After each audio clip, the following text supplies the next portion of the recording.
ఓం శ్రీ దుర్గాయ నమః.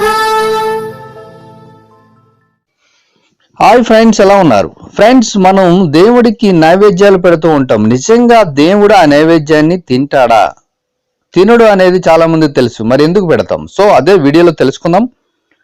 ఒక పిల్లవాడికి సందేహం వచ్చి గురువు గారిని, దేవుడు మనం పెట్టిన నైవేద్యం తింటాడా, తింటే పెట్టిన పదార్థం ఎందుకు అయిపోలేదు అని ప్రశ్నిస్తాడు. మరి గురువు గారు ఏ సమాధానం ఇవ్వకుండా పాఠాలు చెప్పుకుంటూ వెళ్ళిపోయాడు. ఇక ఆ రోజు పాఠం ఏంటంటే, ఓం పూర్ణమద పూర్ణమిదం పూర్ణాతు పూర్ణముదచ్యతే పూర్ణస్య పూర్ణమాదాయ పూర్ణమేవావ శిష్యతే అనే శ్లోకం. పాఠం చెప్పడం పూర్తయిన తర్వాత అందరినీ పుస్తకం చూసి శ్లోకాన్ని నోటికి నేర్చుకోమని చెప్పాడు గురువుగారు. కొద్దిసేపటి తర్వాత నైవేద్యం గురించి ప్రశ్నించిన శిష్యుడి దగ్గరికి వెళ్ళి, నేర్చుకున్నావా అని అడిగాడు. నేర్చుకున్నాను అని వెంటనే అప్పజెప్పాడు శిష్యుడు. ఇక శ్లోకం సరిగ్గా అని చెప్పినప్పటికీ గురువుగారు తల అడ్డంగా ఆడించారు. దానికి ప్రతిగా శిష్యుడు, కావాలంటే పుస్తకం చూడండి అని గురువుగారికి పుస్తకం తెరిచి చూపించాడు. శ్లోకం పుస్తకంలోనే ఉందిగా, నీకు శ్లోకం ఎలా వచ్చింది అని అడిగారు గురువుగారు. శిష్యుడికి ఏం చెప్పాలో అర్థం కాలేదు.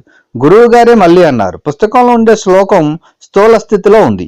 నువ్వు చదివినప్పుడు నీ బుర్రలోకి అది సూక్ష్మ స్థితిలోకి ప్రవేశించింది.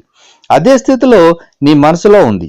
అంతేకాదు, నువ్వు చదివి నేర్చుకోవడం వల్ల పుస్తకంలో స్థూల స్థితిలో ఉన్న శ్లోకానికి ఎటువంటి తరుగు జరగలేదు. అదేవిధంగా విశ్వమంత వ్యాప్తి అయి పూర్ణంగా ఉన్న పరమాత్ముడు నైవేద్యాన్ని సూక్ష్మ స్థితిలో గ్రహించి స్థూల రూపంలో ఎటువంటి నష్టం లేకుండా చేస్తాడు. దాన్నే మనం ప్రసాదంగా తీసుకుంటున్నాం అని వివరణ ఇవ్వగానే ఆ శిష్యుడికి అర్థమైంది. సో ఫ్రెండ్స్, మరి మీకు కూడా అర్థమైంది అనుకుంటున్నాను.